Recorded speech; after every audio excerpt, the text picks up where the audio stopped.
নমস্কাৰ, মই চন্দন। স্বাগতম জনাইছোঁ দূৰদৰ্শনৰ সমূহ দৰ্শক আৰু শ্ৰোতাক আমাৰ এই বিশেষ অনুষ্ঠানলৈ।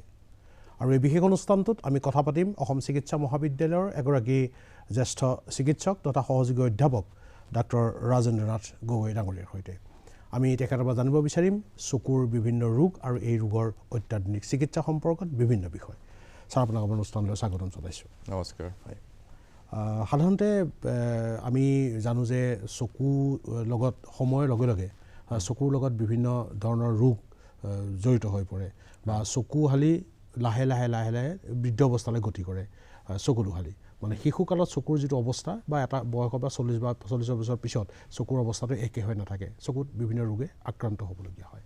এতিয়া প্ৰথম বিষয়টো হৈছে আপুনি এজন চিকিৎসক, গতিকে চিকিৎসক এজন লগ পালে সাধাৰণতে তাতে চকু চিকিৎসা, চকু মানুহৰ লগত এটা এনেকুৱা এটা অংগ যিটো অংগ নহ'লে চকু অবিহনে আমি বিভিন্ন কথা ভাবিবই নোৱাৰোঁ। গতিকে এজন চকু চিকিৎসকক যেতিয়া লগ পোৱা যায় তেতিয়া চকুৰ সম্পৰ্কৰে বিভিন্ন বিষয় খুঁটি নাটি মাৰি জানিব পৰা বিচাৰে। আৰু যিসকল দৰ্শকৰ শ্ৰোতা আমাৰ অনুষ্ঠানটো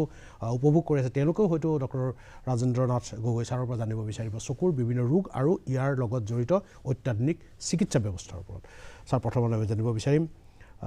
চকুৰ লগত বিভিন্ন সময়ত বৃদ্ধ অৱস্থা পোৱাৰ লগে লগে চকুৰ লগত কি ৰোগবিলাক জড়িত হয় বা চকুত কি ৰোগে আক্ৰান্ত হোৱা যায়, আপুনি পৰ্যায়ক্ৰমে যদি 1, 2, 3, 4 যে কৈ যায় আমি সেই বিষয়ে জানিব বিচাৰিম। আৰু লগতে আমি পিছৰ পৰ্যায়ত জানিব বিচাৰিম সেই ৰোগবিলাকৰ কি অত্যাধুনিক চিকিৎসা আছে, কি ৰোগ হ'ব পাৰে। হয়, প্ৰথম কথা হ'ল কি বৃদ্ধ অৱস্থাত আটাইতকৈ কমনলি হোৱা সাধাৰণতে হোৱা ৰোগটোৱে চকুৰ ৰোগটোৱে হ'ল কেটাৰেক্ট, চকুত চানি পৰা ৰোগটো। এই চকুত চানি পৰা ৰোগটো হ'লে কি হয়, চকুৰ ভিতৰত থকা আমাৰ যিখন লেন্স থাকে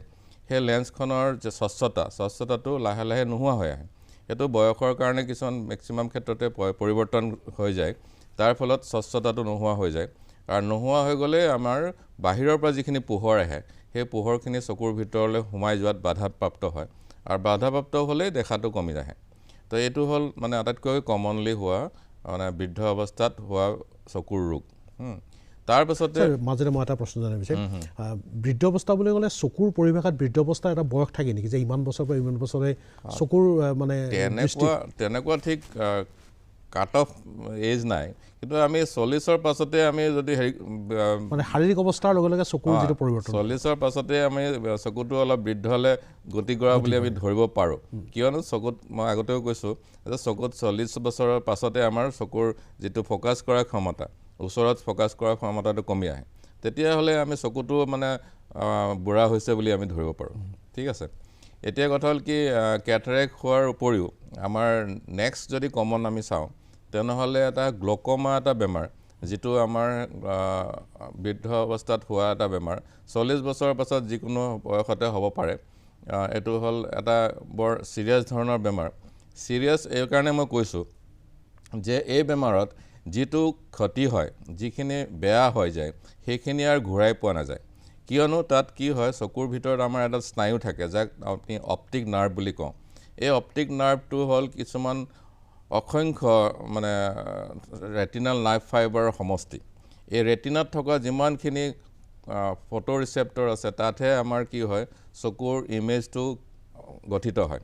বাহিৰৰ পৰা যিখিনি পোহৰ আহে তাত গৈ ৰেটিনাৰ এটা অংশত গৈ এটা জেগাত গৈ ফ'কাছ হয়। সেই ফ'কাছ হোৱা জেগাটো হ'ল ৰেটিনা। ৰেটিনাত যদি তাত ফ'কাছ হয় তেতিয়াহ'লে চকুৰ এই ৰেটিনাৰ নাৰ্ভ ফাইবাৰ যিবিলাক আছে সেই নাৰ্ভ ফাইবাৰে সেই ফ'কাছ হোৱা ইমেজটো লৈ যায় ব্ৰেইনলৈ লৈ যায়, মগজুৰ এটা বিশেষ অংশলৈ লৈ যায়। সেই তেতিয়াহে আমি বস্তুবিলাক দেখোঁ। এতিয়া এই স্নায়ুডাল যদি কিবা কাৰণত কাম নকৰা হয় তেতিয়াহ'লে কি হয়, যিটো আমাৰ ৰেটিনাৰ যিটো ইমেজ হয়, যিটো প্ৰতিচ্ছবিটো হয়, সেই প্ৰতিচ্ছবিটো ব্ৰেইনলৈ নাযাব ভালকৈ। আৰু ব্ৰেইনলৈ নাযোৱা মানে চকুটোৱে আমি দেখি নাপাওঁ। চকুটো বাকী অংশ ভাল থাকিলেও চকুৰ নাৰ্ভডাল যদি বেয়া হয় তেনেহ'লে আমি দেখি নাপাওঁ। গতিকে এই যে চকুৰ অপটিক নাৰ্ভ, এই অপটিক নাৰ্ভৰ যিবিলাক ৰেটিনাল নাৰ্ভ ফাইবাৰ আছে, এই ৰেটিনাৰ নাৰ্ভ ফাইবাৰবিলাক মানে লাহে লাহে এইটো বেয়া হ'বলৈ ধৰে। চকুৰ ৰেটিনাৰ নাৰ্ভ ফাইবাৰ যদি বেয়া হ'বলৈ ধৰে তেতিয়াহ'লে অট'মেটিকেলি অপটিক নাৰ্ভডাল বেয়া হৈ যায়। আৰু অপটিক নাৰ্ভ বেয়া হ'লে মই আগতে ক'লোঁ যে এইটো দেখাটো আমাৰ বেয়া হৈ যাব। এই যে চকুৰ ৰেটিনাৰ নাৰ্ভ ফাইবাৰবিলাক বেয়া হয়, এইটো ইমান লাহে লাহে বেয়া হয় যে চকুৰ ৰোগীয়ে গমেই নাপায় যে তেখেতৰ এটা অংগ চকুৰ এটা আটাইতকৈ ইম্পৰ্টেণ্ট এটা অংশ যিটো অপটিক নাৰ্ভ সেইডাল বেয়া হ'বলৈ ধৰিছে আৰু গতিকে তেওঁ যেতিয়া দেখাটো একদম কমি যায় তেতিয়াহ'লে ৰোগটো যথেষ্ট মানে বাঢ়ি যায় বহুত বেছি বাঢ়ি যোৱাৰ পাছতহে ৰোগীজনে গম পায় যে তেখেতৰ দেখাটো কমি গৈছে গতিকে এই বেমাৰটোৰ দুটা কাৰণে মই বস্তুটো অলপ বেমাৰটোৰ অলপ ৰাইজে জনাটো দৰকাৰ বুলি ভাবোঁ এক নম্বৰ জনাটো হ'ল কি এই ৰোগীজনে মানে বহুত দেৰিকৈ গম পায় তেখেতৰ দৃষ্টিটো যে কমি আহিছে দুই নম্বৰ এই ৰোগীটোৰ যিখিনি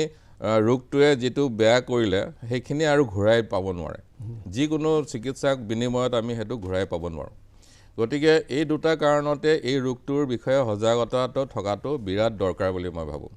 এই সজাগতাটো থকাৰ কেনেকৈ আমি সজাগ হ'ব লাগে সেইটো আমি জনাটো দৰকাৰ এক নম্বৰ হ'ল এই ৰোগটো সাধাৰণতে বয়সস্থ লোকৰ হয় গতিকে 40 বছৰ আগতে হোৱাৰ সম্ভাৱনাটো বহুত কম থাকে গতিকে 40 বছৰৰ পাছৰ যিখিনি আছে লোক সেই লোকসকলে এটা বিশেষ ধৰণৰ পৰীক্ষা যদি আমাৰ কৰাই থাকে মাজে মাজে তেতিয়াহ'লে এই চকুৰ ৰোগটোৰ পৰা যথেষ্টখিনি হাৰি থাকিব পাৰিব এইটো হ'ল চকুৰ ভিতৰত থকা প্ৰেছাৰ যাক আমি ইন্ট্ৰা অকুলাৰ প্ৰেছাৰ বুলি কওঁ এই ইন্ট্ৰা অকুলাৰ প্ৰেছাৰটো চকুৰ ভিতৰত যিটো প্ৰেছাৰ থাকে আমাৰ ব্লাডৰ প্ৰেছাৰ যেনেকৈ হয় চকুৰ ভিতৰতো এটা প্ৰেছাৰ থাকে এই প্ৰেছাৰটো যদি নৰ্মেল নাথাকে ইয়াত যদি দৰকাৰতকৈ বেছি থাকে তেতিয়াহ'লে এই ৰেটিনাৰ নাৰ্ভ ফাইবাৰবিলাক শুকাব ধৰে এই শুকাবলৈ ধৰিলে আৰু এবাৰ যেতিয়া শুকাই যায় আৰু সেইখিনি আকৌ ঘূৰাই নাপায় গতিকে এই চকুৰ প্ৰেছাৰটো যদি নৰ্মেল আছেনে নাই সেইটো আমি জনাটো দৰকাৰ এইটো মেক্সিমামৰ ক্ষেত্ৰতে নৰ্মেল থাকে এইটো নহয় যে বহুত বেছিকৈ এইটো গ্লকমা ৰোগটো বহুত বেছিকৈ প্ৰাদুৰ্ভাৱ আছে এইটো নহয় কিন্তু যাৰ হৈছে তেখেতসকলৰ যিহেতু এইটো চিকিৎসা নাই বা তাক মানে আমি গম পোৱাত বহুত দেৰি হয় গতিকে সেইটো কাৰণে আমি যদি সজাগতা থাকে যে আমাৰ চকুৰ প্ৰেছাৰ বুলি এটা চকুৰ থাকে এই প্ৰেছাৰটো যদি আমি মাজে মাজে চেক আপ কৰি থাকোঁ তেনেহ'লে আমাৰ এই ৰোগৰ পৰা যথেষ্টখিনি আমি হাত সাৰি থাকিব পাৰোঁ কাৰণ এতিয়ালৈকে আমাৰ যিমানখিনি কাৰণ দেখা গৈছে গ্লকমাৰ সেইবিলাকৰ ভিতৰত ইন্ট্ৰাঅকুলাৰ প্ৰেছাৰ বৃদ্ধি হোৱাটোৱে আটাইতকৈ মূল কাৰণ গ্লকমাৰ গতিকে আমি মাজে মাজে চকুৰ প্ৰেছাৰটো চেক কৰি থাকিব লাগে আৰু আমি 40 বছৰতে সাধাৰণতে আমাৰ চকুৰ যেতিয়া আমি কম দেখা হওঁ ওচৰত দেখাটো তেতিয়াই আমি চকু চিকিৎসকৰ ওচৰলৈ যায় গতিকে সেইটো সময়তে যদি এবাৰ হ'লেও আমি চকুৰ প্ৰেছাৰটো আমি চেক কৰাই থওঁ তেতিয়াহ'লে আমাৰ এই গ্লকমা বেমাৰটো আছেনে নাই সেইটো আমি জনাত মানে যথেষ্টখিনি সহায় হ'ব এটা মই মাজতে আপোনাক এটা বিষয় জানিব দৰ্শকৰ শ্ৰোতা যিসকলে আমাৰ অনুষ্ঠান চাই আছে তেওঁলোকে জানিব বিচাৰিব সাধাৰণতে হঠাৎ কেতিয়াবা চকুৰ এটা চুক কেতিয়াবা ৰঙা পৰি যায় গতিকে বহুতে কয় যে এতিয়া চকুৰ কিবা এটা বেমাৰৰ এইটো আৰম্ভণি হৈছে বুলি কয় চকুৰ চুক এটা কেতিয়াবা ৰঙা হৈ যায় কোনো বিষ নাই আকৌ নিজে 2-3 দিনৰ পিছত চকুটো নিজে ভাল হৈ যায় গতিকে এইটো চকুৰ প্ৰেছাৰৰ কাৰণে চকুটো ৰঙা পৰি যায় নে অন্য কিবা কাৰণ থাকে নাই এইটো সাধাৰণতে যিটো মানে ৰঙা পৰে বুলি কৈছে চকুৰ এটা বগা অংশটো ৰঙা হয় না এইটো সাধাৰণতে যদি কোনো বিষ নাথাকে কোনো চকুৰ পানী নোলায় বা চকুৰ দেখাটো কম নহয় এই তেনেকুৱা যদি হয় সাধাৰণতে এইটো চকুত এটা সৰু কিছুমান ভেইন আছে তেজৰ নলিকা আছে সেই নলিকাবিলাক ফাটি যায় মানে চকুত এটা ব্লিডিং এটা হয় এইটো মানে চকুৰ সন্মুখত যিটো কনজাংটিভা বুলি এখন পাতল আৱৰণ আছে সেই আৱৰণখনতে ব্লাডখিনি জমা হৈ যায় এটাক আমি সাব কনজাংটিভেল হিমৰেজ বুলি কওঁ এই সাব কনজাংটিভেল হিমৰেজটো একেবাৰে চিন্তা কৰিবলগা কোনো বেমাৰে নহয় এইটো সাধাৰণতে মই ক'লোঁ ন সৰু হীৰা এডাল ফাটি গৈ তাৰ পৰা অকণমান ব্লাড ওলায় আৰু সেই ব্লাডখিনি নিজে গলি যায় সেইখিনি গলিবলৈ কেতিয়াবা 3 দিন লাগে কেতিয়াবা 15 দিন লাগিব পাৰে কিমানখিনি ব্লাড তাত জমা হৈছে তাৰ ওপৰত নিৰ্ভৰ কৰি আপোনাৰ অলপ পলম হ'ব পাৰে এইটো সাধাৰণতে চকুৰ প্ৰেছাৰৰ কাৰণে নহয় বা ব্লাড প্ৰেছাৰ বেছি থকাৰ কাৰণেও নহয় এইটো বেছিভাগ ক্ষেত্ৰতে আমি তাৰ কাৰণ নাজানো এইটো সাব কনজাংটিভেল হিমৰেজ যে সেইটো আমি তাৰ কাৰণটো আমি গম নাপাওঁ আৰু এইটো কোনো বেমাৰৰ লক্ষণ বুলিও আমি ধৰিব নালাগে কাৰণ জটিল প্ৰক্ৰিয়া চকুৰ প্ৰক্ৰিয়াৰ ভিতৰত সেইটো মানে কিছুমানৰ কিন্তু বাৰে হোৱাও দেখা যায় কিন্তু হ'লেও সেইটো কাৰণে আমি চিন্তা কৰিব দৰকাৰ নাই এইটো মানে বিশেষ চিকিৎসা নকৰিলেও হয় কিন্তু সেই বুলি আমি উপেক্ষা কৰাও ভাল নহ'ব কাৰণ এটা লক্ষণ কি একচুৱেলি লক্ষণটো মানে আচলতে কি কাৰণে হৈছে সেইটো যেতিয়ালৈকে আমি চকু চিকিৎসকক নেদেখাওঁ তেতিয়ালৈকে আমি বেমাৰটো কি হৈছে আমি কোনেও ক'ব নোৱাৰোঁ সঠিকভাৱে পৰীক্ষা কৰাৰ প্ৰয়োজন গতিকে আমি বেমাৰটো যে ছাবকনজেক্টিভেল হিমৰেজ হৈছে সেইটো এটলিষ্ট নিৰূপণ কৰিবৰ কাৰণে আমাৰ চকু চিকিৎসকৰ ওচৰত চাপিব লাগিব আৰু এবাৰ যদি চকু চিকিৎসকে কয় যে এইটো ছাবকনজেক্টিভেল হিমৰেজ হয় অন্য চিন্তা কৰিব লগা নাই তেনেহ'লে নিশ্চিন্ত হৈ যায় সেইটোৱে কথা আমি দুটা বৃদ্ধকালীন অৱস্থাত হোৱা দুটা ৰোগৰ বিষয়ে জানিলে আপুনি কেটেৰেকৰ বিষয়ে ক'লে আৰু গ্লুক'মাৰ বিষয়ে ক'লে আৰু বহুত হয়তো ৰোগ আছে আমি জানিব বিচাৰোঁ আপোনাৰ পৰা সেনেকুৱা আৰু কিবা গ্লুক'মাৰ কেটেৰেকৰ পাছত যদি আমি কওঁ বৃদ্ধ অৱস্থাত হোৱা ৰোগৰ ভিতৰত এটা হ'ল ইম্পৰ্টেণ্ট কাৰণ সেইটো হ'ল age related macular degeneration age related macular degeneration মানে নামটোৱে কয় যে এইটো বয়সৰ লগত সম্পৰ্ক বয়সৰ লগত সম্পৰ্ক থকা এটা বিশেষ ধৰণৰ অসুখ এইটো মেকুলাৰ মানে কি হয় চকুৰ ৰেটিনাৰ যিটো আটাইতকৈ চেণ্টাৰ পইণ্ট সেইটোক আমি মেকুলা বুলি কওঁ য'ত আমাৰ বাহিৰৰ পৰা যিখিনি হেৰি আহে পোহৰ আহে সেই পোহৰখিনি য'ত কেন্দ্ৰীভূত হয় ফ'কাছ হয় সেই জেগাটোক মেকুলা বুলি কয় আৰু তাতেই আটাইতকৈ মানে ৰেটিনাৰ আটাইতকৈ বেছি কামবিলাক হয় মানে কামবিলাক হয় তাত আমাৰ এনি টাইম তাতে ফ'কাছ হৈ থাকে গতিকে তাত বহুত কোষ আছে মানে ফটো ৰিচেপ্টৰ যাক কোনছ বুলি কওঁ আমি সেই ফটো ৰিচেপ্টৰবিলাকে অনবৰতে কাম কৰি থাকে তাত মানে তাত বহুত সক্ৰিয় হৈ থাকে সেই অংশটোত মানে কিছুমান বয়সৰ কাৰণে কিছুমান পৰিৱৰ্তন আহে আৰু পৰিৱৰ্তনবিলাক আহি চকুৰ তাৰ সেই যে কোষবিলাক আছে সেই মেকুলাৰ বুলি যিটো অংশ আছে ৰেটিনাৰ সেই কোষখিনি অলপ লাহে লাহে বেয়া কৰি দিয়ে সেই বেয়া কৰি দিয়াৰ ফলত কি হয় তাৰ কাম কৰা ক্ষমতাটো কমি আহে আৰু ফলত মানে তাত চকুত যিটো য'ত কেন্দ্ৰীভূত হয় সেই কেন্দ্ৰীভূত হোৱা অংশটোত মানে যেতিয়া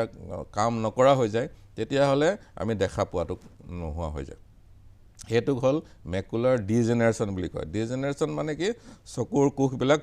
মৰি যাব ধৰে সেই ৰেটিনা মেকুলা বুলি অংশটোৰ যিখিনি কোষ আছে সেইখিনি লাহে লাহে মৰি গৈ তাত এনেকুৱা কিছুমান পৰিৱৰ্তন হয় যিখিনিক আমি সাধাৰণতে ঘূৰাই পাব নোৱাৰোঁ সেইটো বেমাৰত কি হয় আমি চকুত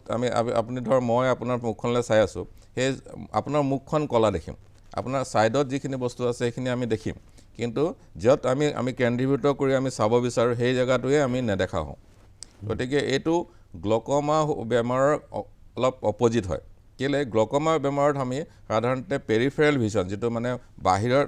ছাইডত থকা ভিজনখিনি সেইখিনিয়ে আমি দেখাটো কমি আহে চেণ্টাৰত দেখাখিনি আমাৰ ভাল থাকে লাষ্টলৈকে ঠিক আছে কিন্তু ইয়াত ওলোটাটো হয় ইয়াত আমাৰ চেণ্টাৰত থকা বস্তুটো নেদেখা হয় আৰু ছাইডত থকা বস্তুখিনি দেখি থকা হয়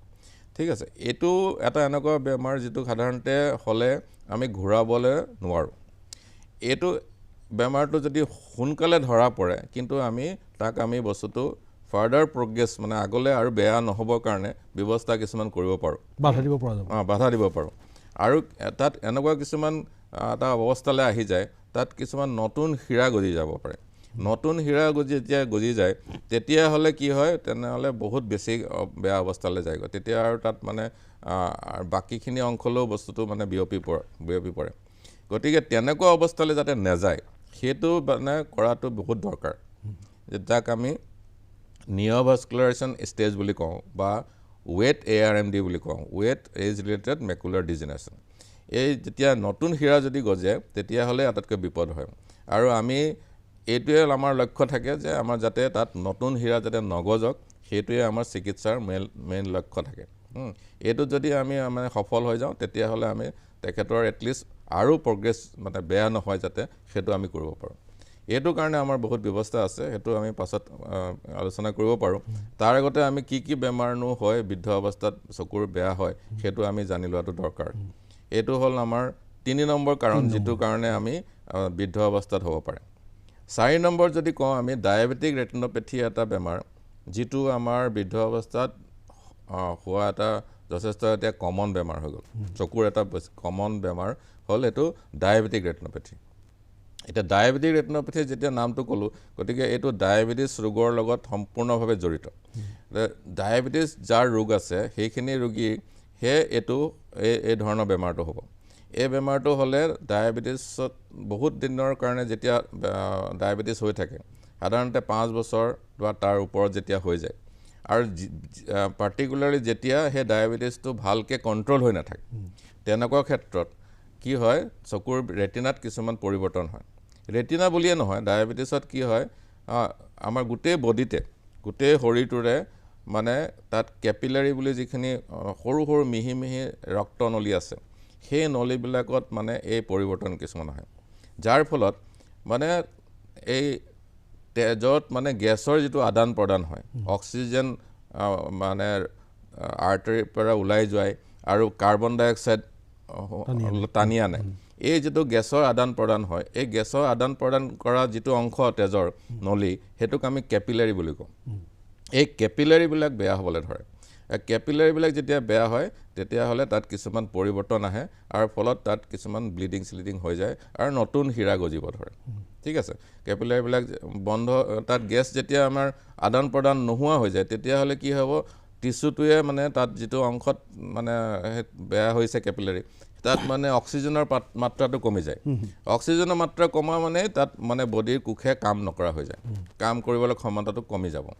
এই যে অক্সিজেনৰ মাত্ৰাটো কমি যায় যাক হাইপক্সিয়া বুলি কওঁ আমি তেতিয়াই সব কিছুমান পৰিৱৰ্তন হৈ যায় পৰিৱৰ্তন হয় আমাৰ চকুৰ ৰেটিনাখনত বহুত কিছুমান পৰিৱৰ্তন কৰি তাত যথেষ্ট নতুন হীৰা গজাই দিয়ে আৰু তাত কিছুমান মানে ব্লিডিং হৈ যায় এনেকুৱা ধৰণৰ ব্লিডিং হৈ যায় তাত মানে একদম ৰেটিনাখন মানে হেৰি কৰি থয় আৱৰি ধৰে যাৰ ফলত মানে তাত ৰেটিনাই কামেই নকৰা হৈ যায় আৰু নেদেখা হৈ যায় গতিকে এইটো এটা ভয়ংকৰ ৰোগ বুলিয়ে ক'ব লাগিব কিন্তু এইটো ডায়েবেটিছত লগত জড়িত গতিকে ডায়েবেটিছ যাৰ আছে তেখেতসকলে এইটো মানে এটা সজাগ হোৱা দৰকাৰ যে ডায়েবেটিছ হ'লে অকল ডায়েবেটিছটো আমাৰ কণ্ট্ৰল আছে সেইটো আমি সান্তনা থাকিলে নহ'ব চকুৰ লগত জড়িত আছে ডায়েবেটিছটো থকা মানুহে এটা ৰেগুলাৰ বেচিছত তেখেতসকলে চকুটো পৰীক্ষা কৰাটো বিৰাট দৰকাৰ কাৰণ আমি যদি গম পাওঁ যে চকুৰ ৰেটিনাখনত এফেক্ট কৰিছে সেই মুহূৰ্তত যদি আমি তাৰ চিকিৎসাটো আৰম্ভ নকৰোঁ তেনেহ'লে পাছত যেতিয়া দৃষ্টিশক্তিটো নোহোৱা হ'ব তেতিয়া আমি চিকিৎসা কৰি বিশেষ ফল নাপাওঁ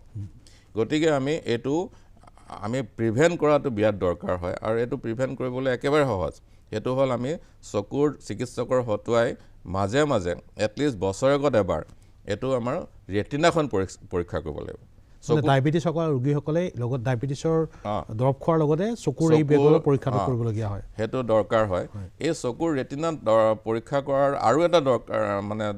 ইম্পৰ্টেণ্ট কথা আছে যে আমাৰ যিটো বডিত যিমানখিনি ব্লাড ভেছেল আছে ডাইৰেক্টলি আমি ব্লাড ভেছেলবিলাক নেদেখোঁ তেজৰ নলীবিলাক নেদেখোঁ কিন্তু আমি যদি ৰেটিনাখন চাওঁ তেতিয়াহ'লে ডাইৰেক্টলি আমি আমাৰ তেজৰ নলীবিলাক আমি দেখি পাওঁ গম পাইছে গতিকে যদি তেজৰ নলীবিলাক আমি দেখি পাওঁ তেনেহ'লে তেজৰ নলীত কিবা যদি চেঞ্জ আছে সেইটো আমি ধৰা পেলাব পাৰোঁ আৰু যদি তেজৰ নলীত ৰেটিনাত যদি চেঞ্জ আহিছে ডায়েবেটিছৰ কাৰণে তাৰ মানে এইটো অৰ্থ যে আমাৰ শৰীৰৰ বেলেগ অংশটো আমাৰ সেইটো পৰিৱৰ্তন আহি গৈছে এতিয়া সাপোজ আপোনাৰ ইম্পৰ্টেণ্ট অংগ যিটো আছে আমাৰ কিডনি এটা অংগ ইম্পৰ্টেণ্ট অংগ কিডনিটো সেই একে ধৰণৰ পৰিৱৰ্তন আৰম্ভ হয় যদি আপোনাৰ ৰেটিনাত যদি কিবা পৰিৱৰ্তন হৈছে ডায়েবেটিছৰ কাৰণে কিডনিটো আপোনাৰ একে ধৰণৰ পৰিৱৰ্তন হয় ফলত আমি ডায়েবেটিছত যদি ৰেটিনাখন আমি চাই থাকোঁ তেনেহ'লে আমি কিডনিটো কিবা অসুবিধা আছে নেকি কিডনিত কিবা পৰিৱৰ্তন হৈছে নেকি সেইটো আমি গম পাওঁ আৰু লগতে মই কৈছোঁ না কিডনিটো এটা ইম্পৰ্টেণ্ট অংশ কিন্তু হাৰ্টৰো কথা আছে ব্ৰেইনৰ কথা আছে নাৰ্ভবিলাকৰ আছে এই গোটেইবিলাক অংগ মানে এই ডায়েবেটিছত বেয়া হয় গতিকে এই গোটেইখিনি অংগক যদি আপোনাৰ তাৰ ষ্টেটাছটো জানিব বিচাৰে তাৰ সেই অংগবিলাকৰ কেনেকুৱা ধৰণৰ ক্ষতি হৈছে সেইটো যদি জানিব বিচাৰে তেনেহ'লে চিম্পলি আপুনি ৰেটিনাখন চালেই হৈ গ'ল গতিকে এইটো ইমান এটা ইম্পৰ্টেণ্ট কাম যে ডায়েবেটিছ থকা ৰোগৰ এইখিনি ৰেটিনা পৰীক্ষা কৰাটো বহুত দৰকাৰ আৰু এইটো পৰীক্ষা কৰিলে নহ'ব সেইটো আমি আজিকালি ফটোগ্ৰাফ কৰি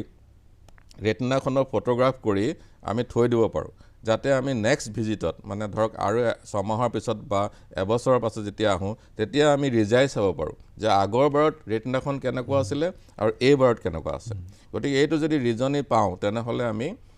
এইটো আমি গম পাম যে কিবা পৰিৱৰ্তন হৈছে নেকি গতিকে এই ধৰণৰ ব্যৱস্থা আছে আজিকালি জাষ্ট আমি চকু চিকিৎসকৰ ওচৰলৈ গৈ ৰেটিনাখন চেকআপ কৰাটো ইমান দৰকাৰ যে তেখেতসকলৰ ডায়েবেটিছটো অকল মানে বেমাৰটো ডায়েবেটিছৰ মাত্ৰাটো ঠিক আছে, ছুগাৰৰ মাত্ৰাটো ঠিক আছে বুলিয়ে বহুতে সান্তনা লাভে। কিন্তু যেতিয়া চকু নেদেখা হয় তেতিয়া আমাৰ ওচৰলৈ আহে আৰু তেতিয়া আমাৰ বহুত দেৰি হৈ যায়। গতিকে ৰেটিনাখন আছে চকুৰ আইনা, মানে শৰীৰৰ আইনাৰ নিচিনা। সেই আইনাখন চালেই গোটেই গম পোৱা যায়। একেবাৰে সঁচা কথা। আমি যে কওঁ চকুৰ মানে আমাৰ আত্মাৰ মানে চকুৰ দ্বাৰা আমি আত্মাৰ চকুৰ দেখি পাওঁ।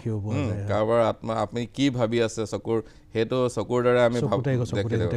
ঠিক তেনেকৈ চকুৰ ৰেটিনা চাই আমি শৰীৰৰ বাকী অংগ প্ৰত্যংগবিলাকো ভাল আছে নে সেইটো গম পাব পাৰোঁ। গতিকে যিসকল দৰ্শক শ্ৰোতা আমাৰ অনুষ্ঠান চাই আছে, বিশেষকৈ যিসকল ডায়েবেটিছ ৰোগী আছে, তেওঁলোকৰ বাবে এটা খুব গুৰুত্বপূৰ্ণ বিষয় আমি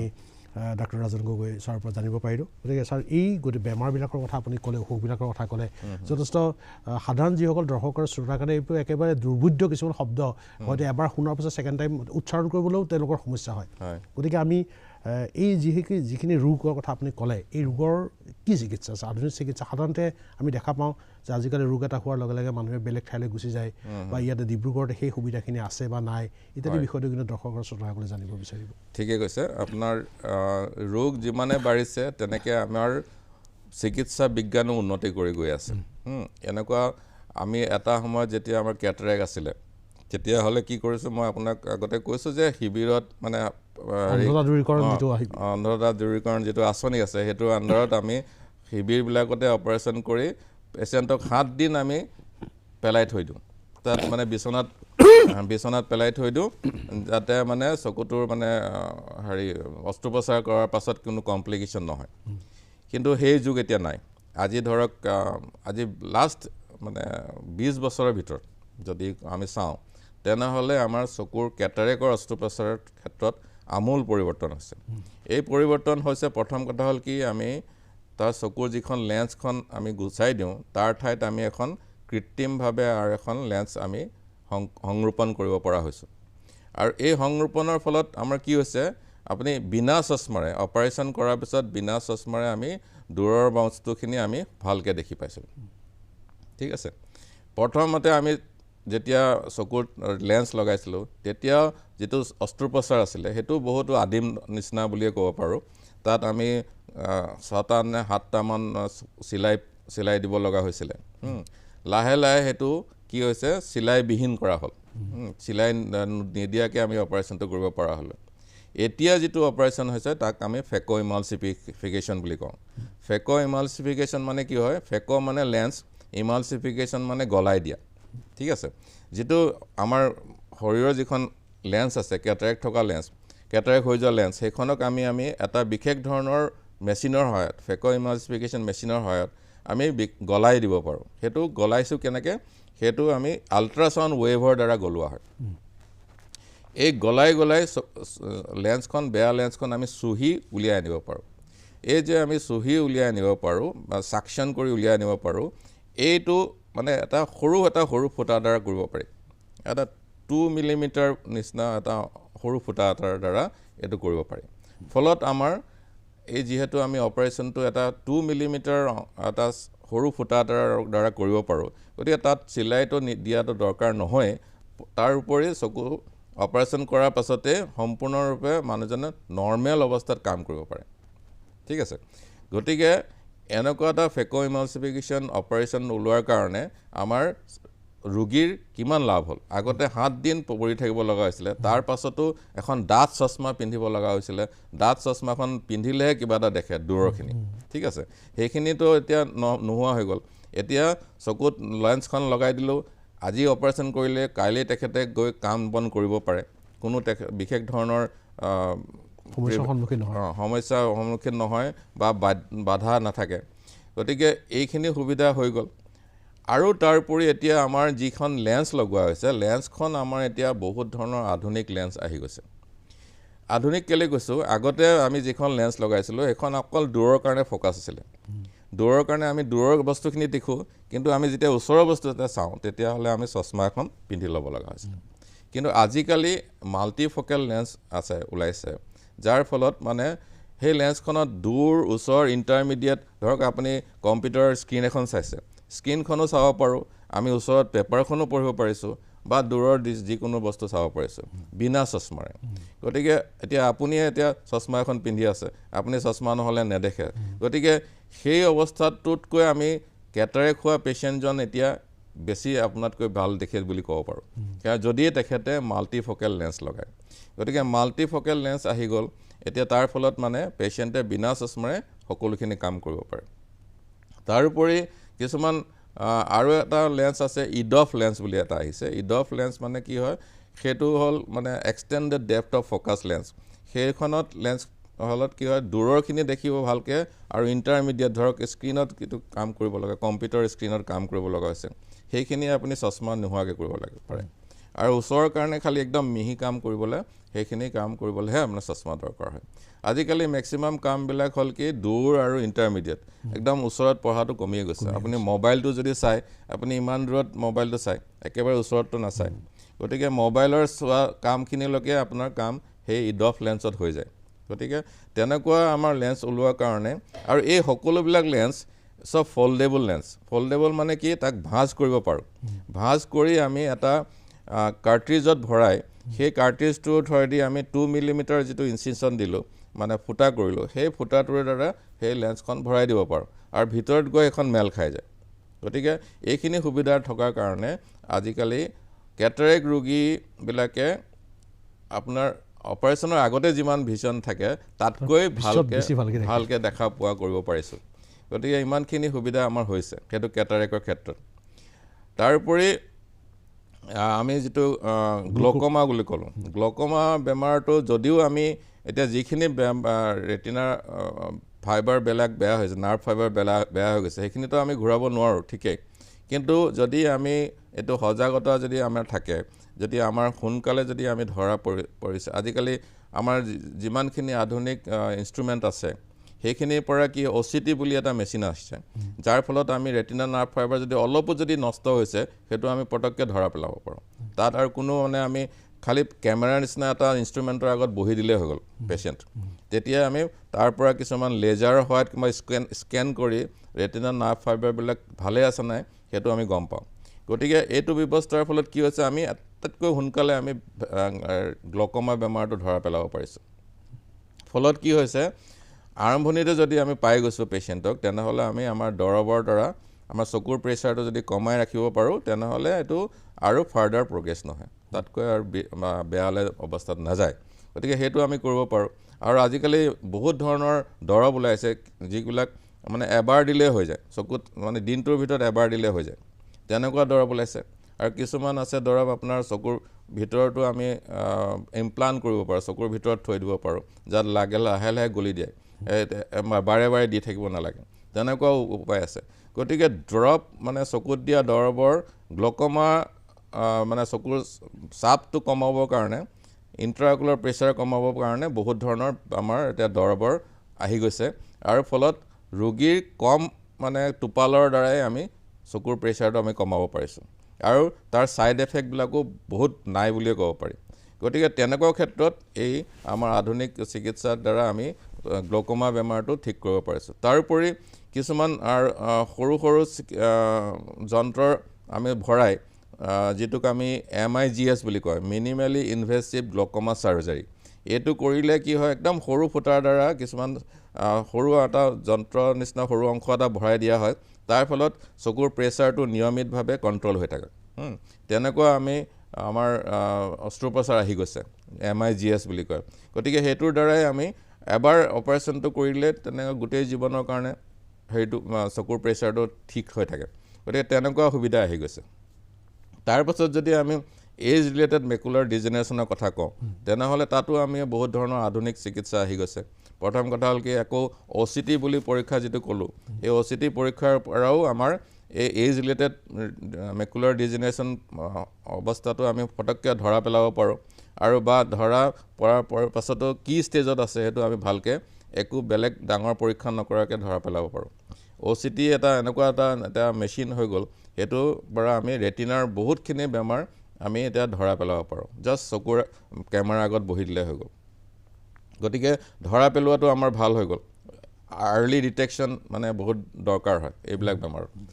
আৰ্লি ডিটেকশ্যন যেতিয়া হয় তেনেহ'লে আমি চিকিৎসাটো তেনেকৈ ভালকৈ কৰিব পাৰোঁ আজিকালি চকুৰ ইনজেকশ্যন আমি দিব পাৰোঁ কিছুমান চকুৰ ভিতৰত ইনজেকশ্যন দিলোঁ তেতিয়াহ'লে নতুন হীৰা গজাত বাধা দিব পাৰে তেনেকুৱা ইনজেকশ্যন আছে মাহত এটা ইনজেকশ্যন দিলেই হৈ যায় তেনেকুৱা ইনজেকশ্যন থকাৰ ফলত আমাৰ এজ ৰিলেটেড মেকুলাৰ ডিজেনেৰেশ্যন যিটো হৈছে তাৰো আমি প্ৰতিৰোধ কৰিব পাৰোঁ মানে আৰু বেয়া হোৱাত বাধা দিব পাৰোঁ ঠিক আছে তাৰপিছত যদি আমি কওঁ ডায়েবেটিক ৰেটিনোপেথি যেতিয়া হৈছিলে আগৰ দিনত যেতিয়া হৈছিলে যেতিয়া আমি আৰু একো আমাৰ হোপ নোহোৱা হৈ গৈছিলে পেচেণ্টে যেতিয়া ৰেটিনাখন বেয়া হৈ যায় আমি আৰু মানে তেখেতক কওঁ আপোনাৰ চকু আৰু ভাল কৰিব নোৱাৰি তেনেকুৱা অৱস্থা আছিলে কিন্তু এতিয়া আমাৰ বহুত ধৰণৰ চিকিৎসা আহি গ'ল চকুত লেজাৰ দিয়া চিকিৎসা আছে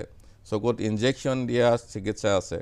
তাৰোপৰি চকুৰ মানে অস্ত্ৰোপচাৰ যেতিয়া আমি ব্লিডিং হৈ যায় তাৰ পাছতো আমি ধুনীয়া কিছুমান অস্ত্ৰোপচাৰ কৰিব পাৰোঁ ভিট্ৰেক্টমি অপাৰেশ্যন কৰে তাৰ ফলত আমি চকুৰ তেজখিনি আমি উলিয়াই আনিব পাৰোঁ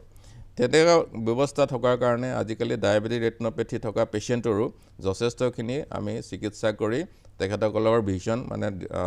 দৃষ্টিটো ঘূৰাই আনিব পৰা হৈছে গতিকে আমাৰ এইবিলাক বহুত আধুনিক চিকিৎসা আহি গৈছে বিশেষকৈ চকুৰ ৰোগ নিৰূপণ কৰা মানে যন্ত্ৰপাতি বহুত ওলাই গৈছে আৰু যিখিনি মেডিচিন মানে বহুত ওলাই গৈছে যাৰ ফলত আমি ডায়েবেটিক ৰেটিনোপেথিৰ ক্ষেত্ৰত আমি বহুতখিনি দৃষ্টিশক্তিটো ৰক্ষা কৰাত আমি সহায় আছে ইনজেকশ্যন মানে এটা কথা আছে বহুত ডায়েবেটিক ৰোগীয়ে জানে যে ইনজেকশ্যন লৈ থকা হয় এইটো কিমান দিন ল'ব লাগিব কি কথা সেইটোক লৈ বহুতৰ এটা কনফিউজন থাকে এইটো কিন্তু আমি তেনেকুৱা কোনো ৰুল নাই যে ইমানটা ইনজেকশ্যন ল'ব লাগিব 3টাই ল'ব লাগিব 6টাই ল'ব লাগিব তেনেকুৱা কোনো কথা নাই বহুত ক্ষেত্ৰত মানে এইটো ডায়েবেটিছৰ ৰেটিনাৰ অৱস্থাটো চাই সেই ডক্টৰে নিৰূপণ কৰাৰ পাছতহে ইনজেকশ্যনটো আৰু দৰকাৰ আছে নে ক'ব পাৰিব মানে যথেষ্ট গুৰুত্বপূৰ্ণ বিষয় আমি আলোচনা কৰা দেখা পাইছোঁ গতিকে এই যিমানবিলাক ৰোগৰ কথা আপুনি ক'লে সেই ৰোগবিলাক মোক যদি আকৌ এবাৰ সোধে কোনোবাই যে ডক্টৰ ৰাজেন্দ্ৰনাথ গগৈ ডাঙৰীয়াই যিবিলাক বেমাৰৰ নাম ক'লে সেই নামবিলাক আপুনি এবাৰ কওকচোন মোৰ মনত নাই গতিকে এইটো এটা দুৰ্বোধ্য কিছুমান শব্দ অকল চিকিৎসকৰ হয় সেইকাৰণে আমি আমাৰ শৰীৰটো চিকিৎসকৰ এৰি দিওঁ আমি এতিয়া চাওক মানে মই এনেকুৱা কিছুমান আলোচনাত বহিবলৈ মানে বেয়া পাওঁ য'ত আমি অকল বেমাৰৰ কথা কৈ থাকোঁ ঠিক আছে কথা হ'ল কি মই আহিছোঁ ইয়ালৈ এটা কাৰণতে যাতে সজাগতা হয় মই যিখিনি কথাত মানে সজাগ হ'ব লাগে সেইখিনি কথাতে মই গুৰুত্ব দিছোঁ তেনেকুৱা বহুত গুৰুত্বপূৰ্ণ বেমাৰ আছে কিন্তু মই এই গ্লকমা বিশেষকৈ গ্লকমাৰ ক্ষেত্ৰত যে মানুহ সজাগ হ'ব লাগে আৰু ডায়েবেটিছৰ ক্ষেত্ৰত সজাগ হ'ব লাগে এইটো বহুত দৰকাৰ এনেকুৱা ধৰণৰ কাৰণে চকুটো বেয়া হ'বলৈ হোৱাৰ আগতেই যে চকু চিকিৎসকৰ ওচৰত আহিব লাগে সেইটো জনাটো দৰকাৰ হয় যে দৰ্শকৰ শ্ৰোতাসকলে জানিব বিচাৰিব বা হয়তো ডাক্তৰ গগৈক মুখামুখি পোৱা হ'লে বহুত কথা সুধিবলৈকে থাকিলেহেঁতেন কিন্তু এটা সীমিত অভাৱ ষ্টুডিঅ'ৰ ভিতৰত বোৱা প্ৰশ্নৰ সোধাৰ অধিকাৰ অকল এংকৰগৰাকীয়ে থাকে গতিকে আপোনালোকে হয়তো মনত বিভিন্ন প্ৰশ্ন হয়তো আপোনালোকৰ সন্মুখত থাকিব পাৰে কিন্তু শেষত আপোনালোকৰ মনত উদ্ভৱ হ'ব পৰা এটা প্ৰশ্ন মই অনুমান কৰি লৈছোঁ সেই প্ৰশ্নটো হৈছে যে এই বেমাৰবিলাকৰ বিষয়ে একো নজনাকৈ কেনেকুৱা অৱস্থাৰ সৃষ্টি হ'লে আমি চিকিৎসকৰ ওচৰলৈ যাব লাগে প্ৰথম নাই এতিয়া চাওক বয়সস্থ অৱস্থাত মানে বয়স যাৰ হৈছে তেতিয়া চকুৰ দৃষ্টিশক্তিত যদি অলপো যদি কিবা প্ৰভাৱ হৈছে তেতিয়াহ'লে চকু চিকিৎসকৰ ওচৰলৈ গতিকে এটা 2 নম্বৰ কথা হ'ল কি যাৰ ফেমিলিত গ্লকমা বেমাৰ আছে কিছুমান আছে মাক দেউতাকৰ গ্লকমা বেমাৰ আছে তেখেতসকলে কেতিয়াও মানে চকুটো বেয়া হ'বলৈ ৰ'ব নালাগে 40 বছৰ বয়সত পৰা তেখেতসকলে চিকিৎসকৰ ওচৰত আহিব লাগে সেইটো এটা যথেষ্ট গুৰুত্বপূৰ্ণ কথা যদি পৰিয়ালত গ্লকমা আছে আমি বিভিন্ন বিষয় জানিম পৰৱৰ্তী সময়ত বিভিন্ন এনেকুৱা ধৰণৰ অনুষ্ঠান চাই থাকিব আপোনালোকে এই অনুষ্ঠানবিলাকত বিভিন্ন চিকিৎসকৰ বিভিন্ন ধৰণৰ পৰামৰ্শ জানিব পাৰিব আজিলৈ যথেষ্ট সময় দিলে ৰাজেন্দ্ৰনাথ গগৈ ডাঙৰীয়া ডক্টৰ ৰাজেন্দ্ৰনাথ গগৈ ডাঙৰীয়া গতিকে আপোনাৰ বহুমূলীয়া সময় আমাক দিয়াৰ বাবে আপোনাক ধন্যবাদ জ্ঞাপন কৰিছোঁ আৰু পুনৰ লগ পোৱাৰ প্ৰতিশ্ৰুতিৰে আমাৰ অনুষ্ঠান ধন্যবাদ